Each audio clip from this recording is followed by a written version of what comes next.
The moon fell into the river the night Eleanor decided not to die. That was how it felt to her, standing on the old stone bridge with cold air biting her hands. The moon was so bright and low that it looked like it had slipped from the sky and was now floating on the dark water below. The river carried its silver light like a secret, slow and quiet, moving toward places Eleanor could not see. She leaned over the bridge and watched the moon shake and stretch as the water moved. For a moment, it looked alive. For a moment, it looked like it was calling her name. Eleanor had crossed this bridge many times before, but never like this. Never with her heart so heavy it felt like a stone tied inside her chest. Never with her phone turned off, her bag left at home, and her thoughts moving in one dark line toward the edge. She was 32 years old, white, born in a small town near London, raised on tea mornings and grey skies. She worked as a translator, moving between languages the way some people moved between rooms. French paid her rent. English paid her food. Korean dramas, watched late at night with subtitles she sometimes corrected in her head, paid her comfort. Her work had taken her to places she once only saw on screens: Paris with its long streets and tired beauty, New York with its noise and speed, Sydney with its blue water and wide light. Once, a short job had taken her to Manila, where the river smelled different and people smiled even when it rained. Once, another job took her to Seoul, where she learned that even quiet cities can burn with feeling. She had passed through these places, taken photos, eaten meals, learned words, and then left. But the bridge tonight was in London again. Old stone. Old water. Old pain. The letter had come that morning. It was not a long letter. It did not need to be. A few lines from the hospital. Simple words. Your mother passed peacefully. We are sorry for your loss. Eleanor had read it 3 times, sitting at her small kitchen table. Her tea had gone cold. The room had gone quiet. She had waited for tears, for screams, for something big and clear. Instead, there was only a hollow feeling, like a room after furniture has been taken away. Her mother had been sick for a long time. Eleanor had told herself she was ready. She had told herself many things. By evening, she found herself walking without a plan, her steps leading her to the river. The bridge was not famous. Tourists did not come here. It was just a crossing for people who lived nearby. A place to pass over, not to stop. But Eleanor stopped. She thought of her mother's voice. Soft. Careful. Always asking if Eleanor had eaten. Always ending calls with the same words. Be safe, my love. Eleanor used to roll her eyes when she was younger. Now those words felt like a hand reaching through time. The moon on the river moved again, breaking into pieces, then coming back together. Eleanor closed her eyes. The wind pushed at her coat. She imagined stepping up, climbing the low edge, letting go. She imagined the water closing over her head, the moon breaking into white fire, then darkness. Then she heard a cough. It was a small sound, polite, like someone clearing their throat before speaking. Eleanor opened her eyes and turned. A man stood a few steps away, leaning on the bridge rail. He looked to be about her age, maybe a little older. White. Brown hair touched with early gray. He wore a dark coat and held a paper cup that sent up a thin line of steam. Sorry, he said. Didn't mean to startle you. Eleanor said nothing. Her heart beat too fast. Cold night, he added, as if that explained everything. Yes, she said finally. Her voice sounded strange to her own ears. They stood in silence. The river moved. The moon flowed. I come here when I can't sleep, the man said. The water helps. Makes things feel like they're going somewhere, even when you're not. Eleanor nodded without thinking. That sentence landed too close to the truth. My name's Thomas, he said. I live over there. He pointed vaguely toward the row of buildings behind them. Eleanor, she replied. They did not shake hands. It was not that kind of meeting. Thomas took a small sip from his cup. You were looking at the river like it was talking to you. Eleanor almost laughed. Almost cried. It feels like the moon is inside it, she said. He looked down. Yeah. Like it's flowing through. The words hung between them. The moon flows through the river. Eleanor felt something loosen inside her, just a little. They talked after that, slowly, in broken pieces. About nothing at first. The weather. The way London never truly sleeps but never truly wakes either. Then about other places. Thomas had worked in Australia for a year, helping build houses after floods. He talked about the sky there, how it felt too big at first. Eleanor mentioned Paris, the way the light hit the river there too, different but still familiar. She spoke of Manila, of Seoul, of how watching Korean dramas had taught her new ways to cry. You sound like someone who knows how to leave, Thomas said gently. I'm good at it, Eleanor replied. Not so good at staying. He did not ask why she was on the bridge. He did not mention the way her hands shook when she first spoke. He did not move closer, but he did not move away either. After a while, the cold reached her bones. Eleanor realized she was tired in a deep way, beyond sleep. I should go, she said. Thomas nodded. I'll walk with you to the end. They walked side by side. At the far end of the bridge, Eleanor stopped. She turned back to look at the river one last time. The moon was still there, still moving, still whole. Thank you, she said. For what? For reminding me the water goes somewhere. He smiled, small and honest. It always does. Eleanor went home that night. She did not sleep much, but she stayed alive. In the morning, she booked a train to her childhood town. There was a house to empty. Memories to touch. A life to close gently, like a book. As the days passed, the image of the moon in the river stayed with her. It followed her through rooms filled with old photos and familiar smells. It followed her through the funeral, through the quiet conversations, through the nights when grief came in waves. One evening, after everything was done, Eleanor sat by the small river near her mother's house. It was not wide. It was not famous. But the moon found it all the same, laying its light on the moving water. Eleanor watched and felt something new rise in her chest. Not happiness. Not peace. But a soft promise. The moon flows through the river, she thought. And so do we.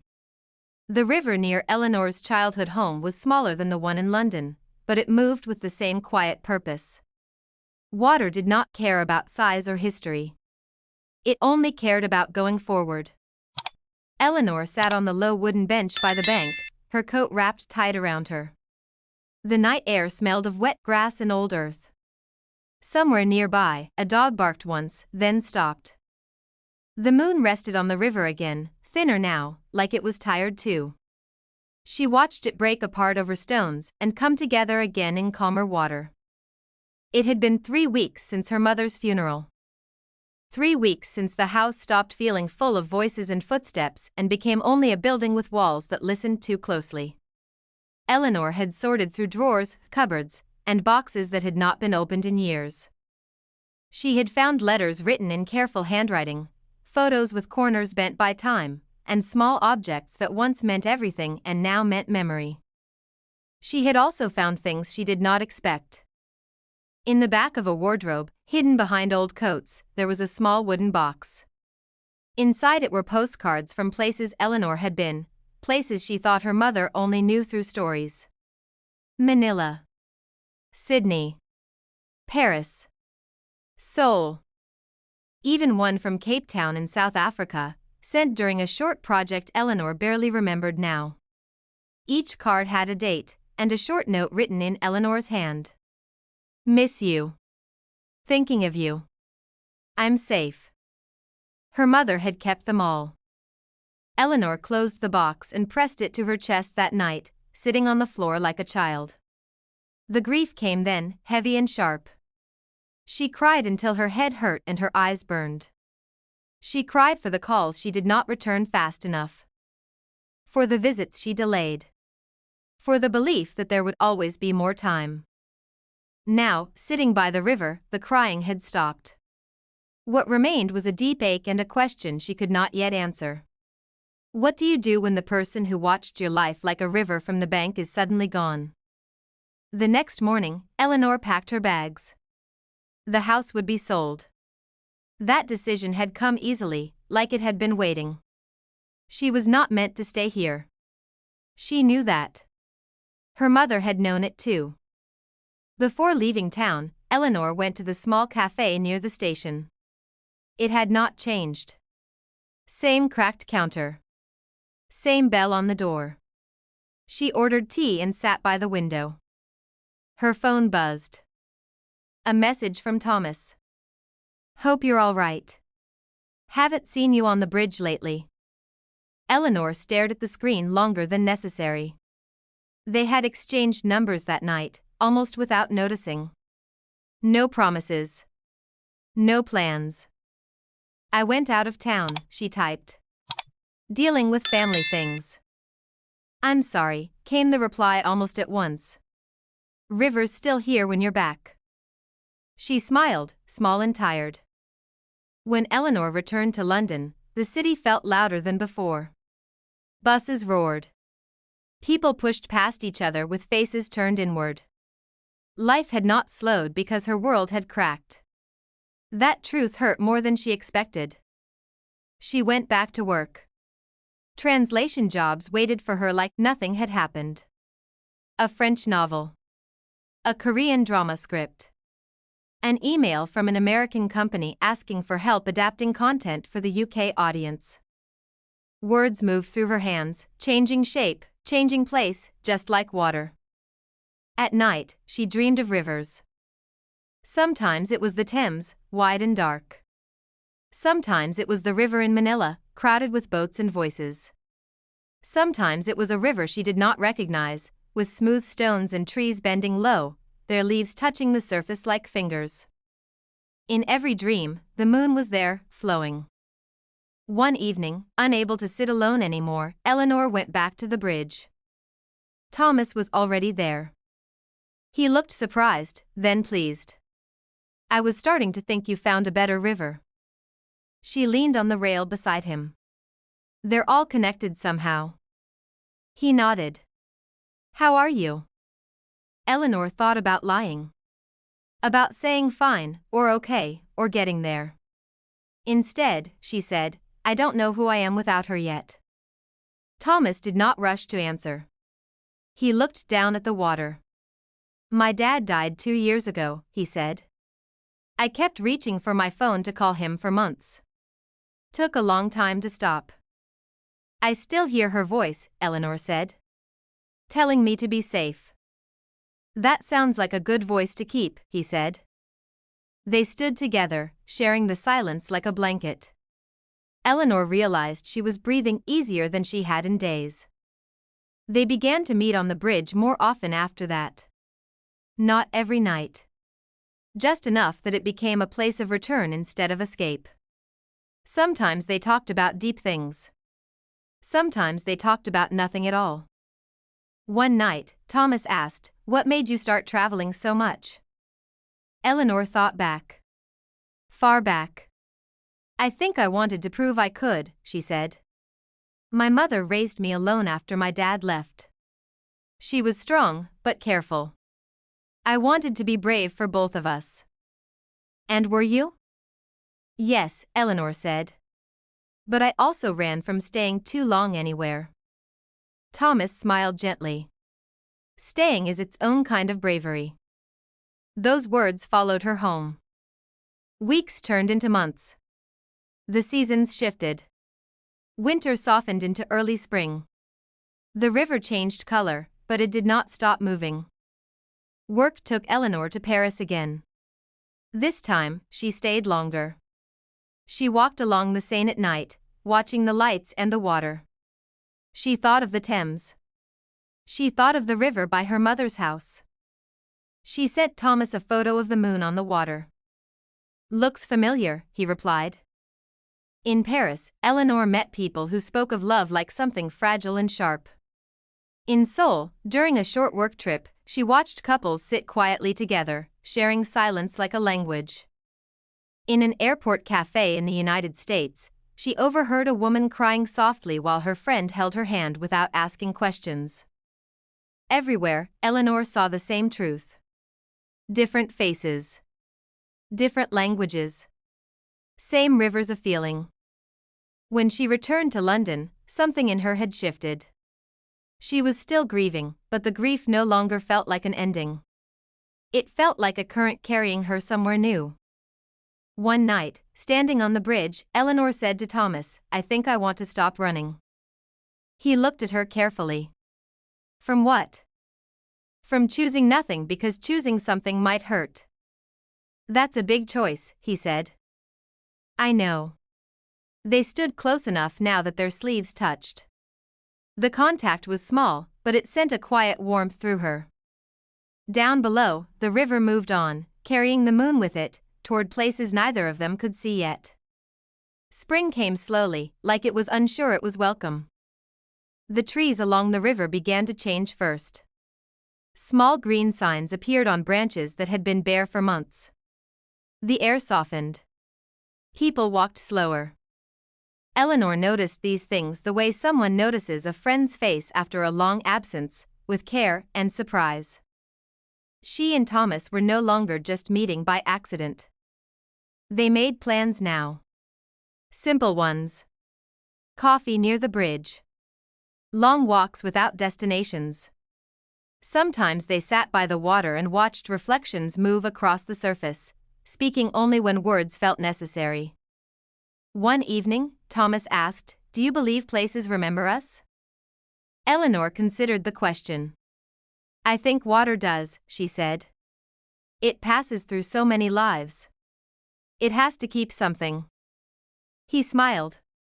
"That sounds like something you'd write." She laughed softly. "I don't write. I translate."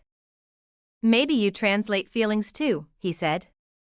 That night, Eleanor dreamed of a river that spoke in many languages. English. French. Korean. Words layered over each other, not fighting, just flowing. The next morning, she received an email that changed everything. It was from a production company based in South Korea. They had found her work through a previous project and wanted her to help with a new K-drama series. Not just translation. Creative consultation. Cultural bridge work. The contract was generous. The time commitment was long. 6 months in Seoul. Eleanor stared at the screen, her heart beating fast. This was the kind of opportunity she used to accept without hesitation. Pack a bag. Buy a ticket. Leave. But now, there was the bridge. The river. Thomas. She did not reply immediately. That evening, she told Thomas about the offer. He listened carefully, hands in his pockets, eyes on the water. "Do you want to go?" he asked. "I don't know," Eleanor said honestly. "Part of me does. Part of me is tired of leaving." "You can leave and still be connected," he said. "Rivers do that." She looked at him. "Would you wait?" Thomas did not answer right away. He turned to face her fully. "I wouldn't ask you to stay for me," he said. "But I won't pretend it wouldn't change things." Eleanor nodded. That was fair. Over the next few days, she thought of all the places she had been.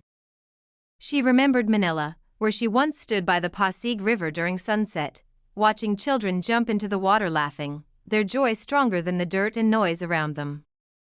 She remembered Australia, standing near a wide river after heavy rain, the water rushing with power, reminding her how small she was. She remembered France, the quiet romance of bridges and water, and how lonely beauty could feel when shared with no one. She remembered South Africa too. Cape Town. The sea more than the river, but still water, still movement. She remembered a local guide telling her, water carries history here. Pain and hope together. And she remembered her mother. She imagined her sitting at the kitchen table, hands around a warm cup, listening. She imagined the soft smile. Be safe, my love. Eleanor wrote back to the company. Yes, she said. I accept. The day she left London, Thomas walked her to the station. They stood awkwardly for a moment, unsure how to say goodbye to something that was not ending but changing. I'll send photos of rivers, Eleanor said. I'll keep the bridge warm, Thomas replied. They hugged. It was long, steady, full of things not spoken. Seoul welcomed Eleanor with noise and light. The city moved fast, like a river in flood. Neon signs reflected on wet streets. People filled trains and sidewalks, flowing around each other with practiced ease. Her workdays were full. Meetings. Scripts. Long discussions about emotion, timing, silence. She loved it. It challenged her in ways she had missed. At night, she walked alone by the Han River. It was wide and calm, carrying the moon with the same patience she had seen everywhere else. She sent Thomas pictures. He sent back short messages. Thinking of you. The river looks peaceful tonight. Weeks passed. Then months. Eleanor made friends. A French editor working abroad. An American sound designer. A Korean writer who taught her how to read between the lines of dialogue. They shared meals, laughter, stories of home. But sometimes, late at night, Eleanor felt the old pull to keep moving, to avoid roots. One evening, she sat by the river longer than usual. The moon was full. Its light stretched across the water like a path. She realized something then. She had spent her life following rivers outward, but she had never allowed herself to be followed. She called Thomas. I'm afraid, she admitted. Of what? Of coming back and finding everything different. It will be different, he said gently. But different doesn't mean worse. She watched the moon shake on the water. I don't want to lose this, she said. You won't, Thomas replied. You're part of the current now. When her contract ended, Eleanor packed her bags again. But this time, it felt different. This time, she knew where she was going. As the plane lifted into the night sky, she looked down at the dark lines of rivers below, carrying light, carrying stories, carrying names. The moon flowed through them all. London looked different when Eleanor returned. It was not that the buildings had changed or the streets had moved. It was something quieter than that. The city felt less like a place she passed through and more like a place that waited for her. Even the air felt familiar, as if it recognized her breath. Thomas met her at the station. There was no dramatic run, no movie-style moment. Just a smile that started slow and grew, and a hug that lasted long enough for Eleanor to feel the truth settle in her body. She was here. And she was not alone. How was the river? Thomas asked. Eleanor smiled. Wide.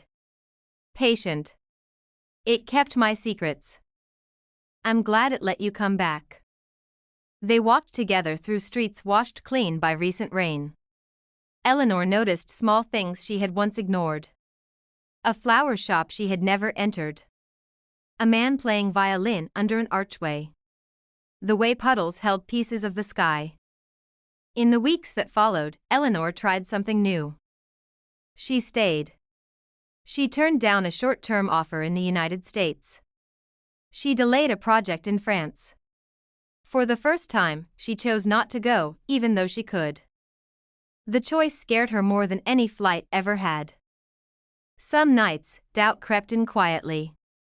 What if she was shrinking her world? What if she was betraying the version of herself who needed movement to feel alive? On those nights, she walked to the bridge.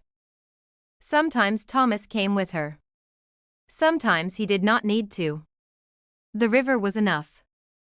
One evening, as they leaned against the stone rail, Eleanor said, "I used to think staying meant stopping." Thomas looked at her. "And now?" "Now I think staying is a different kind of movement," she said.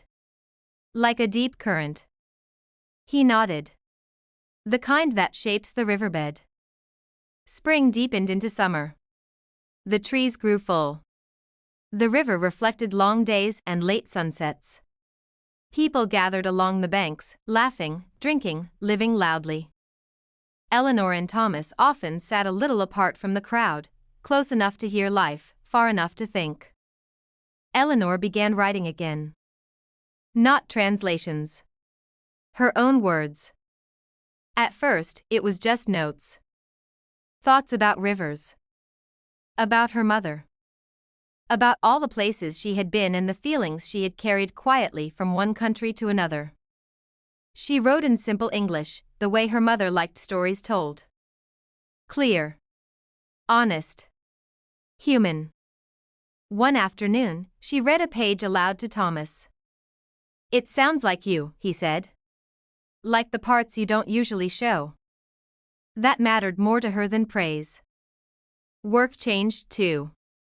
She started choosing projects that meant something to her, stories that crossed cultures instead of flattening them. A Korean drama about grief and family. A French documentary about water and memory. A small independent film from South Africa that spoke about healing without shouting. She noticed how often water appeared in these stories. Rivers. Rain. Oceans. She smiled at the pattern. One day, sorting through old files, Eleanor found her mother's voicemail saved on her phone. She had not listened to it since the funeral. Her thumb hovered over the screen. Then she pressed play. "Hello, my love," her mother's voice said, warm and gentle. "Just calling to hear your voice. Wherever you are, I hope you're safe. I'm proud of you. Always." Eleanor cried, but the tears were different now. They did not break her open. They washed through her, like rain through soil, leaving something ready to grow. That night, she dreamed of a river that slowed near the shore, not because it was tired, but because it had found a place worth touching. Late summer brought change in quiet ways. Thomas invited Eleanor to dinner at his place. Not takeout. Not something quick. He cooked. The meal was simple. Pasta. Salad. Bread still warm. They talked about nothing and everything. At the end of the evening, Thomas reached for her hand. "I don't want to rush you," he said. "But I don't want to pretend either." Eleanor looked at their joined hands. "I've spent my life afraid of standing still," she said. "But I don't feel still with you." He smiled, relief softening his face. Good. Their relationship did not explode into passion or drama. It grew the way rivers widen over time. Slowly. Surely. With trust. They argued sometimes. About small things. About time. About fear. But they always came back to the bridge, to the water, to the understanding that some things move best when they are allowed to flow naturally. One evening, Eleanor received an email from a publisher. They had seen a piece she posted online. A short reflection about rivers and grief. They wanted more. A book. Her hands shook as she read the message. This was not a contract that asked her to leave. This was an invitation to speak from where she stood. She told Thomas, her voice unsteady. He hugged her. "Your mother would be proud," he said. Eleanor looked toward the window, where the river's reflection shimmered faintly in the distance. "I think she already knows." Autumn arrived gently. Leaves fell into the water and were carried away.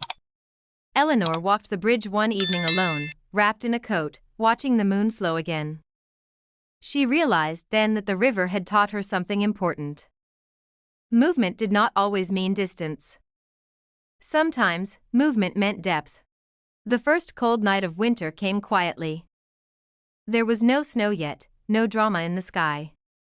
Just a sharpness in the air that made breath visible and thoughts feel closer.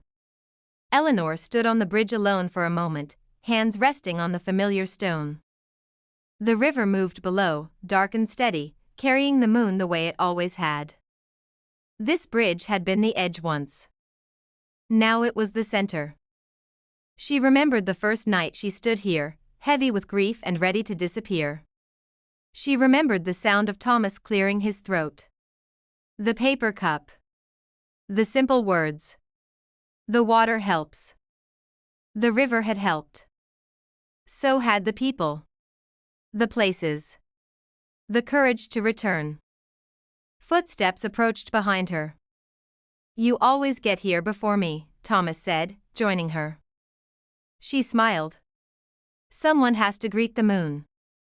They stood together, watching the light stretch and bend on the water. Eleanor felt a calm she once believed was impossible for her. Not a perfect calm. Not the absence of pain. But a calm that could hold pain without breaking. "I got another message from the publisher today," Eleanor said. "They want to keep the language simple. They said it feels honest." Thomas laughed softly. "That sounds like you." She leaned into him. "The book has a title now."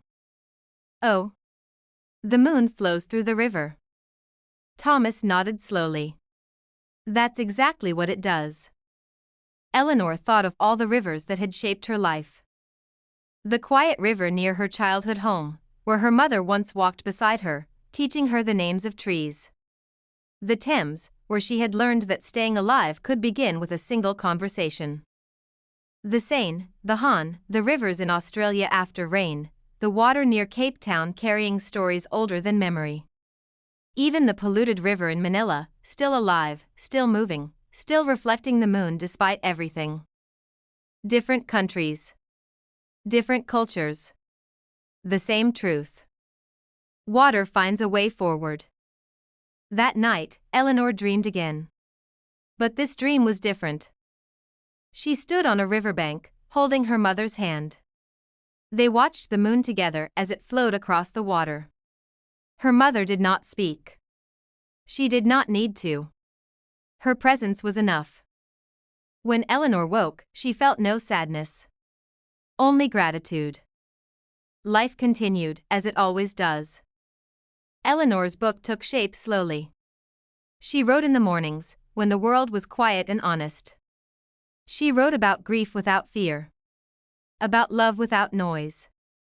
About learning to stay without losing yourself. Readers wrote to her.